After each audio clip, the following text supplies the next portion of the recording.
Is your soul ready for the truth?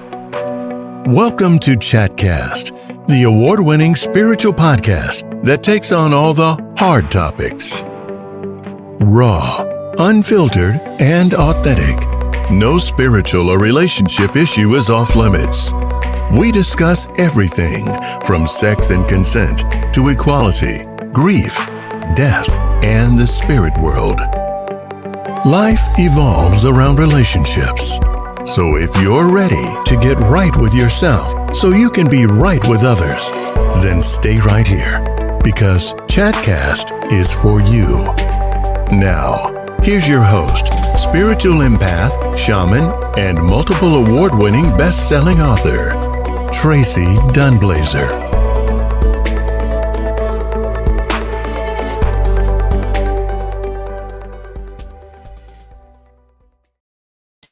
Hi, good afternoon. It's Tracy Dunblazer here with Chatcast.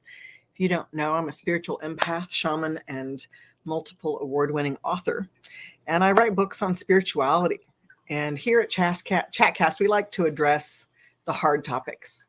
You know, one of the things that makes a topic difficult to address or to deal with is that we don't talk about it. We are unfamiliar. We are taught to be fearful. We are taught to be resistant to certain things. And when we are taught to be resistant, eventually that resistance becomes a pattern in our culture. And that's what we're experiencing now, is that we don't know how to talk about. Today's topic is navigating loss. And we don't really know how to talk about loss, death, grief, all the different profound multiple losses that we are experiencing today during this pandemic, and just in the profound world changes that are going on over and over in every minute of every day, and also the information of the ability to know what's happening, to know and understand the losses that we are all experiencing, which leaves us with an emotional and spiritual loss of innocence. You know, once you know about something, you can't unknow it. You can compartmentalize, and you can do a lot of things to try to distract yourself from the reality, from that truth. But once you know it, it's there, and it only gains more and more traction in your consciousness as you ignore it. The more you press up against it and try to resist understanding what the transition you are being asked to navigate is. Meaning, when we lose something, it is our spirit helping us to transition into a new way of thinking, being, living, and experiencing life, sometimes perceiving life. Trust. You know, sometimes when we give up fear, we have to learn how to trust. Right? It's a new. Sorry, I have to move everything for my dog Paloma. This is this is the only place in the entire space that she can navigate through to get to where she wants to go. So, when you navigate loss, there are 3 types of loss that we come across. The first is physical loss. Our physical losses are death, loss of our belongings, loss of our physical function, maybe loss of your sight, your hearing, use of a limb, use of your body, use of your brain, the different aspects of your brain. There are a lot of things and ways that we can endure and experience a physical loss, but there still is a lot of life to live and multiple arenas to experience, or dimensions to experience, despite that loss. So one of the things I wanted to talk about in regards to physical loss is the grief, the mourning, and the recovery. When we are navigating any loss, we first have to address our transitional mechanism, which is grief. Grief is the part of us that creates a channel through us from our higher self, through our body, and into this physical world. It actually connects all three of those elements so that we continually feel integrated and sustained with energy, with love, with compassion, with grief. Grief is the thing that connects all three of those things together. So when we have had, let's say, someone in our life has died. Right now, there are millions of people. We've lost almost 1 million people just here in America from COVID-19. Those aren't the global numbers. There are millions of people who have died because of this virus. And so there are millions and millions of people who are out there grieving that loss. And so if you're one of those grievers, or you're one of those people who are supporting someone who's had that kind of loss, you have to make an immediate adjustment to being task-oriented, right? When you've had a major physical loss, the first thing that you have to do is learn how to survive without that loss, without what you've lost, without that person. And making that conscious adjustment sometimes requires that we have to sit aside our emotions. And so how can you make that adjustment without restricting your emotions, but still being task-oriented? Paloma had some thoughts on that. Yeah. Oh, now she's quiet. One of the things I wanted to address is the idea of self-pity. We use self-pity in any, when we feel sorry for ourselves, it is a way that we recognize what is going on with our heart. It is a way that we take in information from our environment to give us clues as to where we need to put our energy, how we can become task-oriented, how we can become aware of what we emotionally need so that we can be focused and present to take care of things that must be taken care of for our survival, right? And so I wanted to read a little bit about that. This comes from my book, Conquer Your Karmic Relationships, Heal Spiritual Trauma to Open Your Heart and Restore Your Soul. It's called The Spiritual Purpose of Self-Pity. Intense feelings are your way of digging into your soul for information and then using it for self-realization, especially self-pity. It's a sharp arrow, powerful enough to pierce the absolute heart of the matter. Experiencing pity for yourself means that you are recognizing, empathizing, and commiserating with your own sorrow, which is the prerequisite for compassion. Self-pity brings an extraordinary focus to where you are wounded and the attachment that holds you in the state of emotion. It's a valuable process to become clear about the people, places, and things that trigger you to feel sorry for yourself. There is always a deeper message in connecting the dots to your sorrow. So self-pity then is the mechanism that we use to recognize our needs and to recognize where we are not giving ourselves what we need, right? We're making choices that put us in a position to feel bad or feel put upon or to feel unable to navigate or to move. So with that, armed with that information, you can make better and more advantageous choices for yourself. The other thing, once you have recognized that self-pity, the next level is about setting boundaries. When you've had a physical loss, you've got to be clear about what can happen and what can't happen, what you have energy to invest in and what you don't have energy to invest in. So interestingly enough, practicing setting boundaries, being clear, speaking succinctly, speaking the words that you want to use and being precise with those words to get across your meaning. It's really easy, as oftentimes, if you guys have been watching Chatcast over the last year and a half, I am queen of a run-on sentence. I channel my information. I get into a free form flow of thinking. And my goal is always to be precise, but the only precision I achieve is because I practiced it.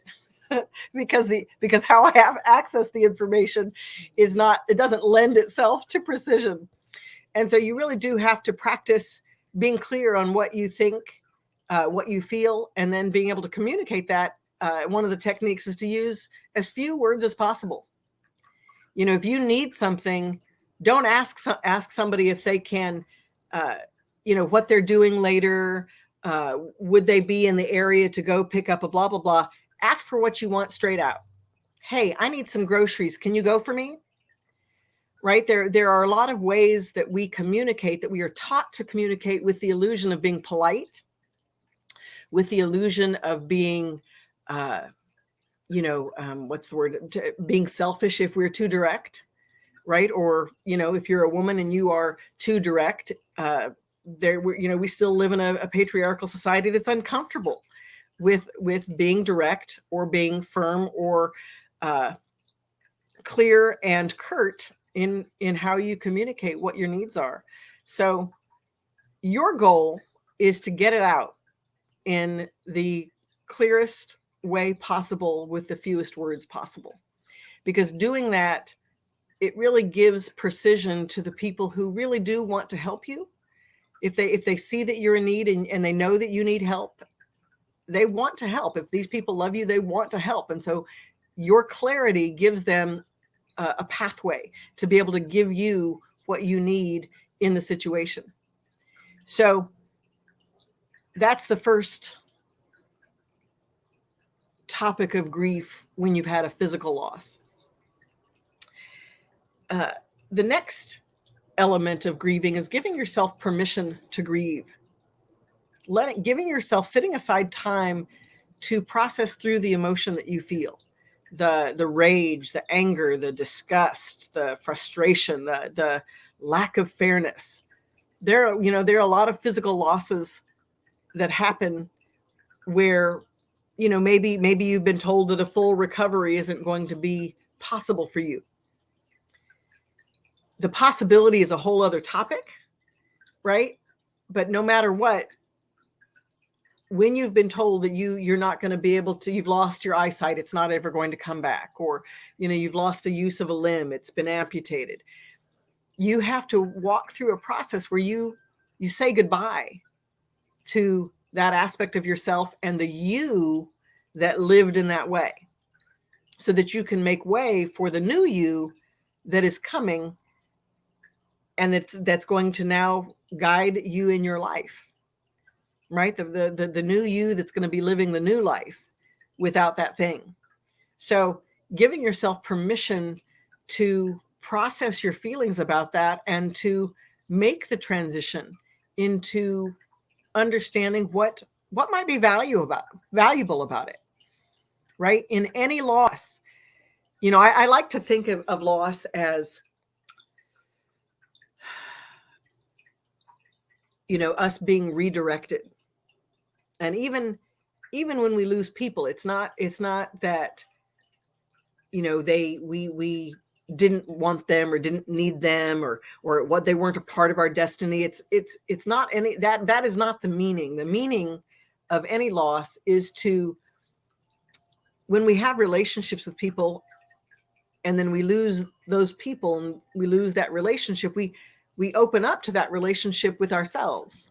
That thing that we engaged with them, we've been through that relationship cultivating for ourselves. And so when that loss occurs, it allows us an opportunity to step into what we've been cultivating all that time in that relationship.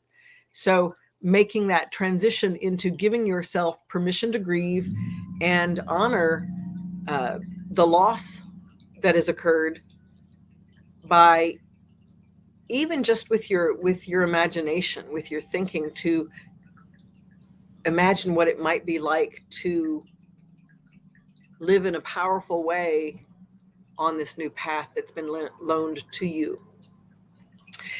So this is Tracy Dunblazer with Chatcast, and we'll be back in a minute.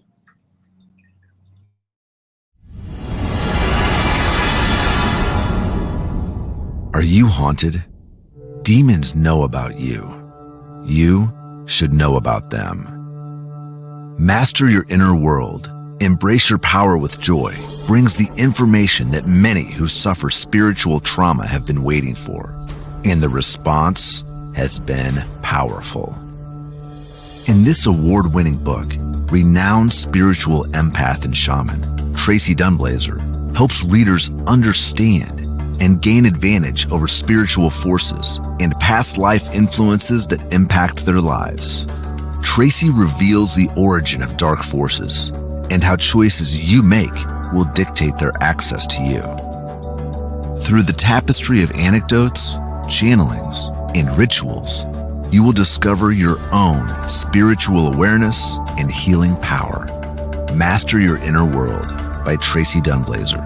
Available where books are sold.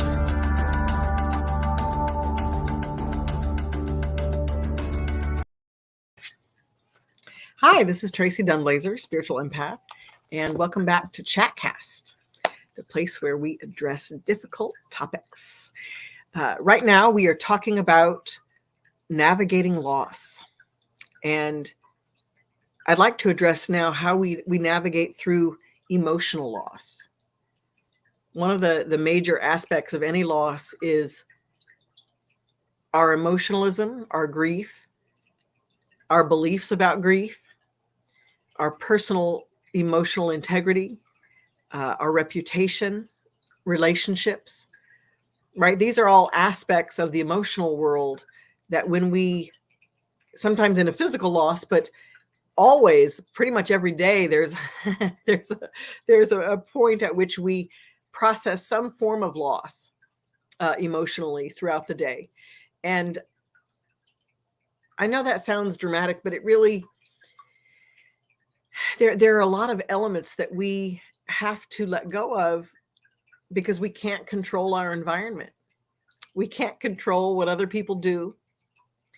We can only control our response to it in the situation. And sometimes the only way to be able to control our response in the situation is to grieve what we think it says about us, what we think it says about the world that we live in, what we think it says about maybe someone that we care about or cared about. The idea of being disappointed in other people or in the government or in the systems that guide our world, right? There's a lot of emotional connection that we have got to get a handle on by owning what our relationship to it is, by owning who we are and giving ourselves permission to make changes. You know, I think today we find a lot of people culturally who there are different elements to the self. So each person incarnates with a soul, and their soul has specific information about them. And then that soul, that information is drawn out or nurtured in their environment, how they grew up, the caregivers they have, the family dynamic that they grow up in or lack of it. So all of those things impact how they emotionally process information and then how they are able to use that information to make effective decisions for themselves, right? Which also includes self-mastery and living and acting in a balanced way emotionally, which who does that? Oh my good God. You know, it's all a process, and we are all works in progress. So what do you do when you have to process an emotional loss? That's deep. So I want to read to you something about something from my book, Master Your Inner World, Heal Spiritual Trauma to Open Your Heart and Open Your Heart and Restore Your Soul. No, I lied. Embrace Your Power with Joy. This was the first book of the Demon Slayer's Handbook series. And in it, there's a part about taking ownership. We are all truly connected, and God expresses love, and power through each and every one of us. It is our job to be accountable for that expression of love and the degree of vibration by which we express it. For every higher, there is a lower. For every negative, there is a positive. Duality is one of the ways we explore and understand God's universe. While we are under the influence of duality, there are specific rules that we must follow in order to have balance. The consequences for not following the rules is imbalance. Imbalance is never permanent, ever. Part of balance is seeing the big picture, expanding your philosophy and beliefs to include possibilities of limitlessness and eternity, but not every person will see the big picture at the same time.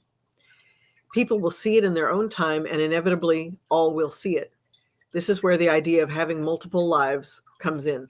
It allows us to conceptualize and accept ourselves as powerful, multidimensional beings who have had multiple experiences that give us wisdom along our path of enlightenment and evolution.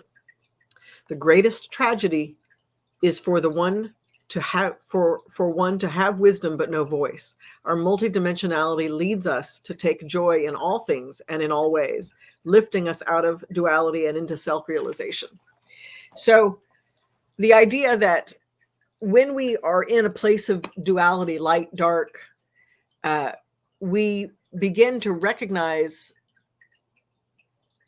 in this format, we consider the cosmos or our highest self, the light, the highest vibration. And then the darkest part of ourself is that which is hidden. It's our unconscious self. It is our shadow. It's I've been thinking a lot about it lately as our hidden information, our personal mystery that we are sent here to awaken and enlighten ourselves of what we've come here with and the truth that it holds. And maybe the old lies that it holds that we bring with us to transform here in this world, in this body. So when you are overcoming an emotional loss, you are relating to yourself in a new way. You are giving yourself permission to no longer feel the same things and to consider that the world is ever changing. And our viewpoint or vision of the world, our perception of the world, what we believe the world is, all of those things are always changing. And as we grow and develop and our experience expands, our beliefs and ideals, they have to change. They just do. We can't stay limited. You know, when people have a negative attitude or a limited belief system, we're intended to have limited beliefs for a period of time so that we can learn to function within that set of rules.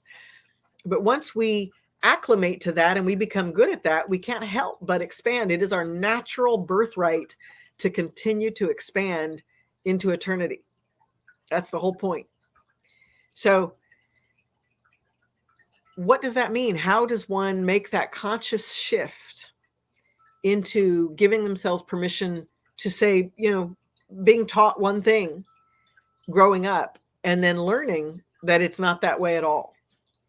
There are a lot of people who are born right now on the planet. They're coming in and they're here to reconcile old traumas, old cultural traumas.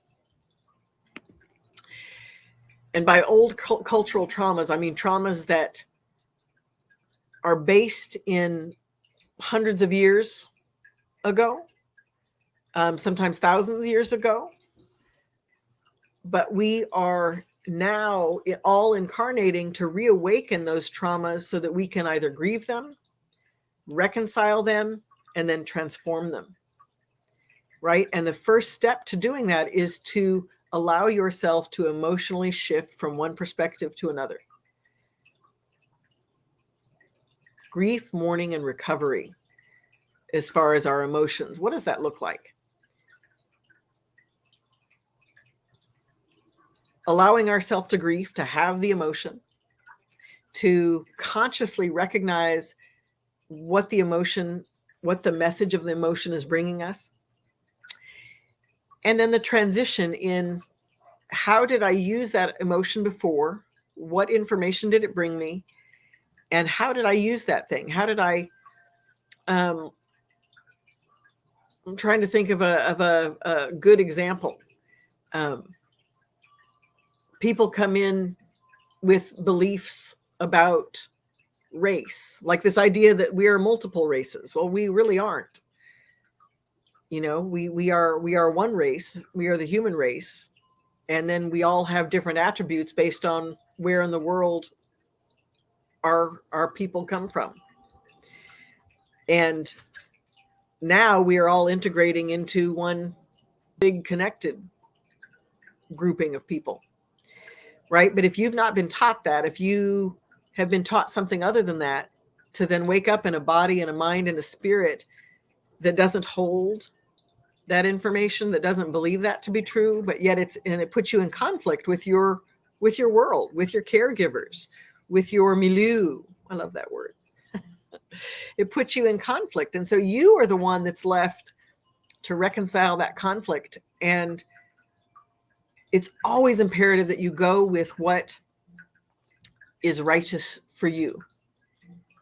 Meaning, regardless of what your world outside of you is telling you, you have to go with the part of you that brings you into connection with others.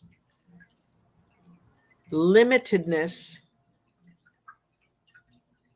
is excluding others.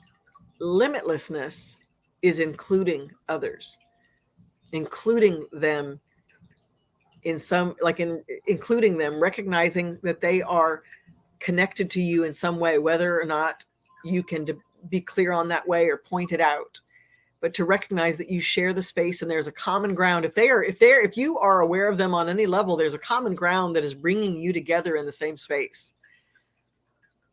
And that's energetic, it's emotional, and it's what your truth is.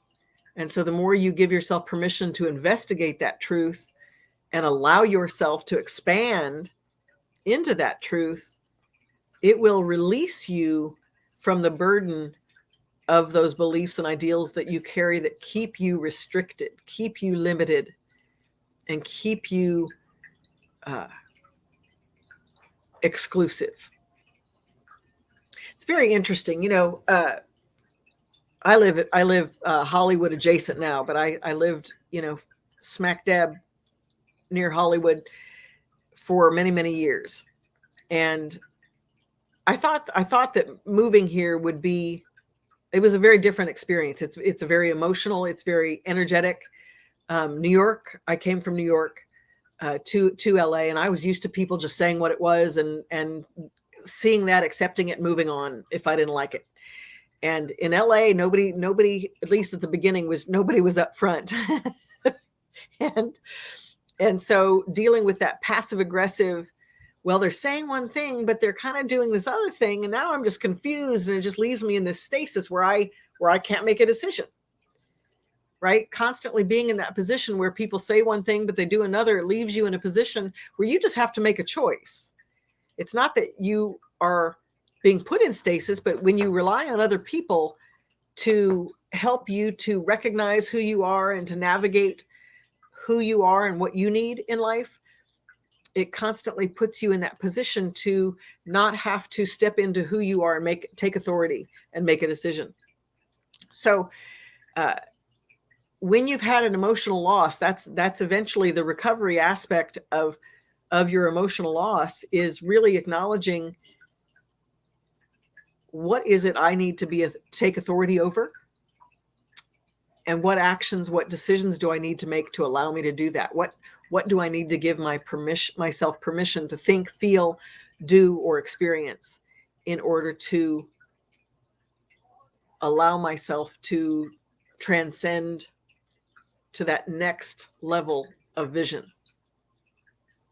So we've been talking about navigating loss. And this is Tracy Dunblazer, and you've been watching Chatcast. Your karma got you down? Claim your history, own your power, and change your life. In this groundbreaking book, Tracy Dunblazer takes an in-depth look at your karmic relationships and repetitive patterns that position you in life. This 10-time award-winning best-selling book will inspire change in you. You'll learn all the ways to reveal, accept, Forgive and transform your relationships on every level, not only to your soulmates and romantic relationships, but how you relate to food, money, family, culture, religion, sex, death, and your environment. Conquer your karmic relationships, heal spiritual trauma to open your heart and restore your soul. Will help to unearth the very core of what drives you, showing how to direct its power into usable, life-giving resources. Through radical acceptance, learn how to recognize your karmic relationships and love yourself and the life you have right now. Pick up a copy of Conquer Your Karmic Relationships anywhere books are sold.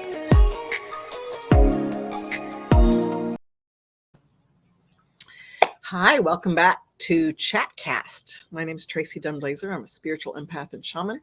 And today we're talking about navigating loss. I want to now talk about spiritual loss. And the spiritual loss, we have an aspect of spiritual loss in any loss. When we have a physical loss, we go through an emotional loss and a spiritual loss. And spiritual loss is the changing or transition of our beliefs, ideals, a change of our reality, right? Because once you learn certain information, you may have disbelieved it before, but once you learn information, it changes your reality. It just shifts you just a few degrees this way, and that reality is a brand new picture in which you view everything differently. So one of the things I often I think about in this is that growing up, I was certain I was going to be a dancer, and I wasn't awful. In fact, I'm a great dancer. I'm just not a great athlete. You know, every time I would go to really, like, I don't have the ability to overcome my physical pain. I don't have the ability to sit aside my physical pain. I turn it into emotional pain and I grieve it. And you can't really do that when you're an athlete. You have to dance through it. You have to move through it. And I could never do that. And so eventually, you know, pretty early on, I went to New York thinking that I was going to be a dancer there. And, you know, within a year, I was like, yeah, I'm definitely not going to be a dancer. This is definitely not going to happen. And I was like, wow, you know, my mother always told me that I wasn't going to do that. But she didn't tell me in a, you know, loving, all-knowing, you know, prophetic way, like, child, your destiny is elsewhere. No, she did not do that. She'd like, yeah, well, look, if you can't practice, you're not going to do that. Like, don't waste your time. And it was always really upsetting to me. And so I formed this profound attachment to who I am if I'm not that.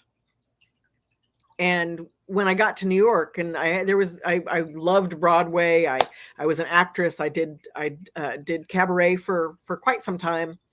I loved to use my humor to create characters, to bring new understanding to life through entertainment, and that was fun. But it wasn't every aspect. Dance was never really fully a part of it. I could never sustain it. And because I'd had this interaction with my mother where I was left feeling less than or incapable, I felt ashamed of my empathy. I felt ashamed of my emotionalism. I felt ashamed that I couldn't just overcome how I was feeling and gut it out and dance through it. And eventually I learned that being an empath is definitely who and how I am. I mean, it's who I am because it informs every aspect of me. It really allows me to see deeper levels into people, places, things, spiritual dimensions. But eventually I learned, you know, even if I wanted to dance, I wouldn't have been a chorus girl. You know, I would have been a choreographer.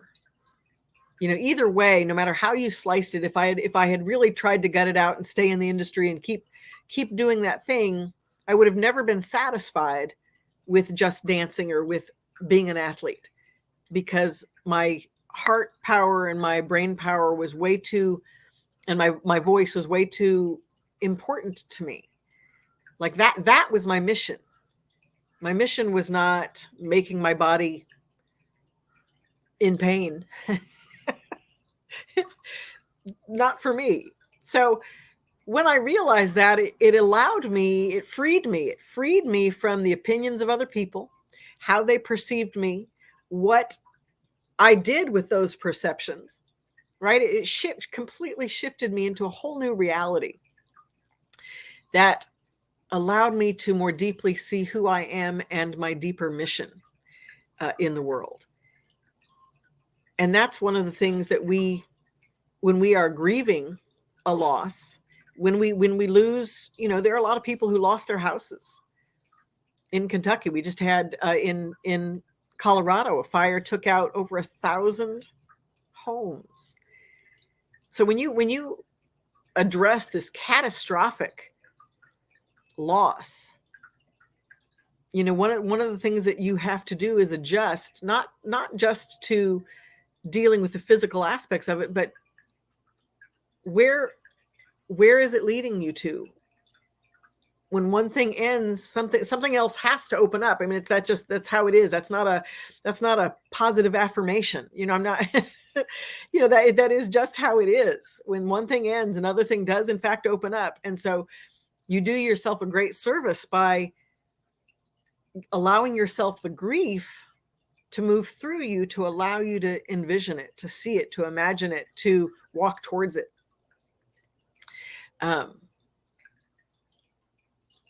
Our grief is one of the things that helps us to overcome obstacles. And our biggest obstacle to anything is how we see it, right? If we see a mountain too high, if we tell ourselves over and over, oh, that mountain's just too high, there's no way I can climb that. It's too steep. It's too high. It's too far away. When you set yourself up with obstacle after obstacle after obstacle, you have to overcome those obstacles first. Those are mental, emotional, and spiritual obstacles that you must overcome before you can finally get to the physical aspect of climbing that mountain. So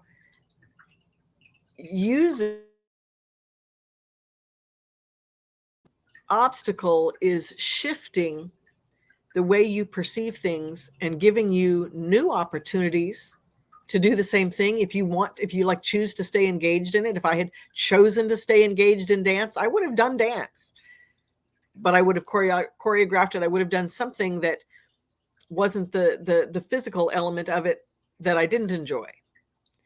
Right. So whatever it is that you do, if you're not successful at it in a particular way, you have to allow some sort of modification to take place.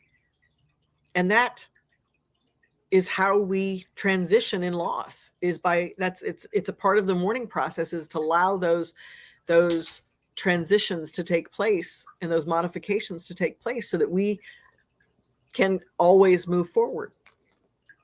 So there's one other thing I want to read to you. It's called the Slayer's motto.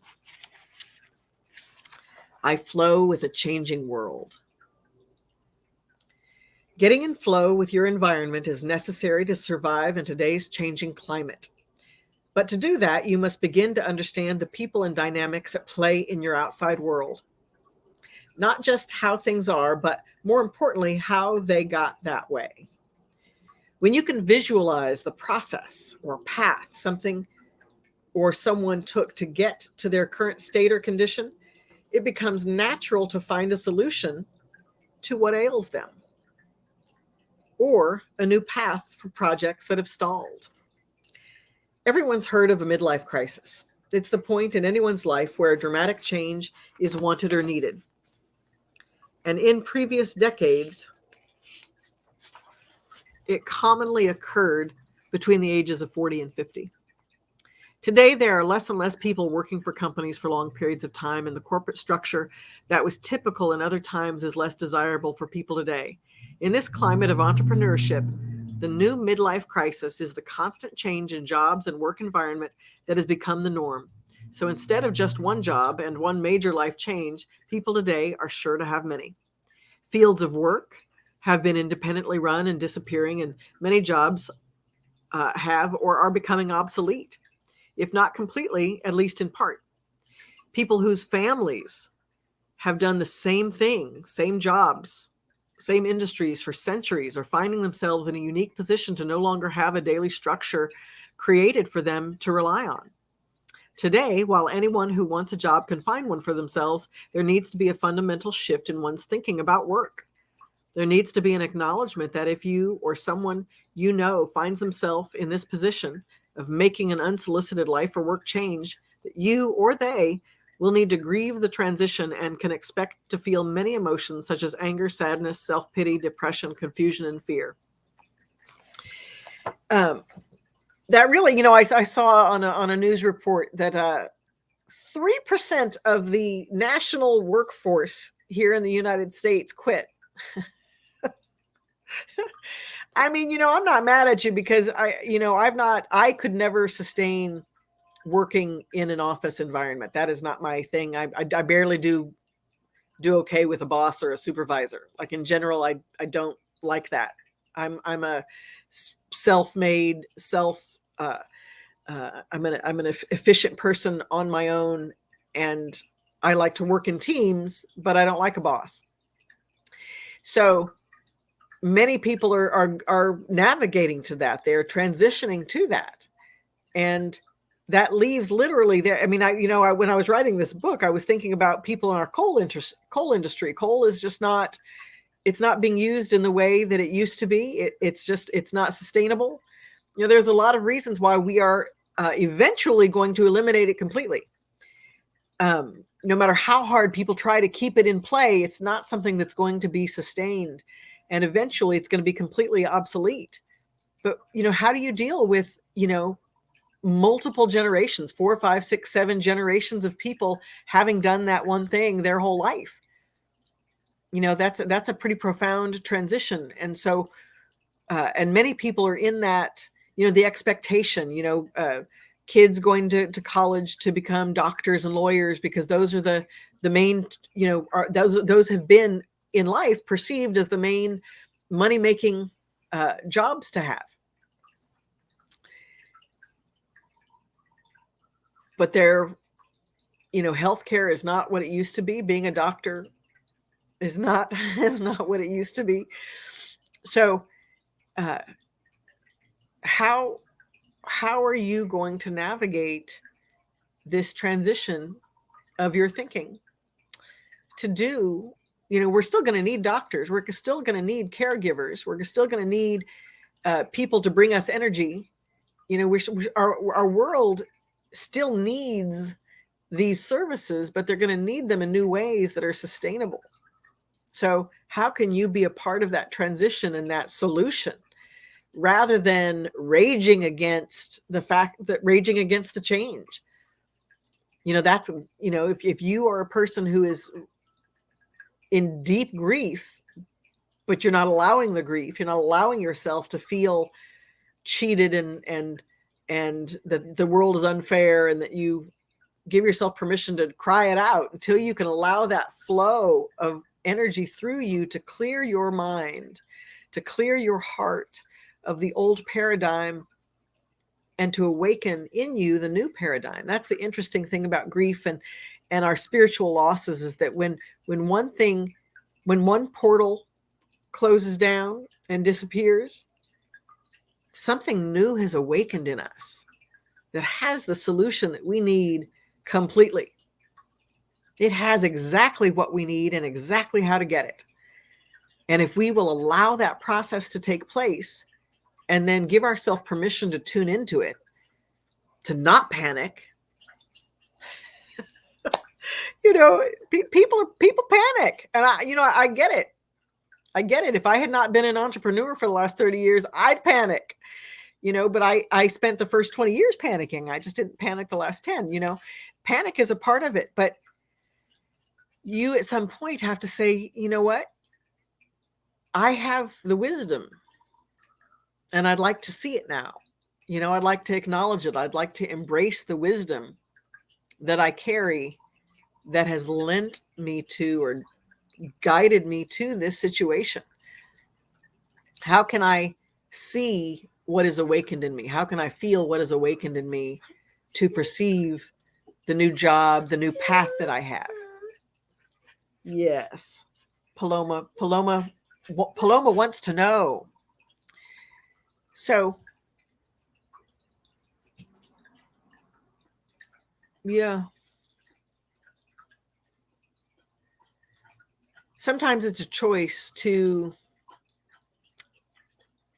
recognize that what is the loss in your life is happening for you and not to you. That there is something that is awakened and that you've been working towards. That's the other element, is that when these things happen, they're not random. We have been working towards that change. All of these people who quit the 3% of the workforce in the United States that quit their job, all of those people have been, wanting to make changes mentally, emotionally, spiritually that allow them to be in a grouping of people that allow for that transition and that growth, for that autonomy, for that liberation, for that joy. They've been working towards it. They've been preparing for it. They've been giving themselves permission to have it. And so the next step is, they're going to create their own path or find the job that better suits them with the conditions that they want, that they've been working for. If we want a peaceful environment, part of the work we have to do is we have to become peaceful. So when you refuse to be impatient, like Paloma, she is so impatient all the time. Oh, I know. She's so cute, though. It's almost like spring here today, and she's beside herself. She's ready for it to go on a big hike. But back to the topic. When you're addressing loss, you have to be willing to transition how you think and feel about it, and own that you have the power. Any change that happens is going to start with you, and giving yourself permission to allow anything you feel to move through, to bring the new ideas and the new awakenings that come with the transition you're seeking. Even if it feels like it happened to you, what it becomes can be for you. So thank you again for tuning in to Chatcast today. This has been Tracy Dunblazer. And Chatcast. You've been listening to Chatcast with Tracy Dunblazer, the award-winning spiritual podcast that takes on all the hard topics. Join us next time for more in-depth conversations about life and relationships.